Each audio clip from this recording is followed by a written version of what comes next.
অনেক দিন আগে একটি গ্রামে আবদুল্লাহ নামের একটি ছেলে ছিল। সে ছিল খুবই একটি ভালো ছেলে। তাকে সবাই দানবীর নামে চিনত, কারণ সে ছিল দায়িত্বশীল, দানবীর এবং সে অনেক দাতাও ছিল। লোকে তাকে অনেক পছন্দ করত এবং সে সে গ্রামের সবাইকে সাহায্য করত।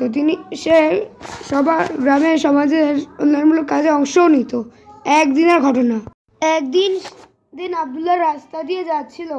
হঠাৎ করে সে একটি প্রদীপ বা আলোর একটি জিনিস কুড়িয়ে পড়ল। সে ওটাকে ভালো করে দেখলো এবং ভাবলো, আরে এটা তো কোনো একটা আলাদিনের প্রদীপ। তখন সে ভাবলো এটাকে ঘষা দিবে, কিন্তু ওখান থেকে জিন বেরোচ্ছিল না। তারপর একটু জোরে ঘষা দেওয়ার পর জিন বের হয়ে আসলো।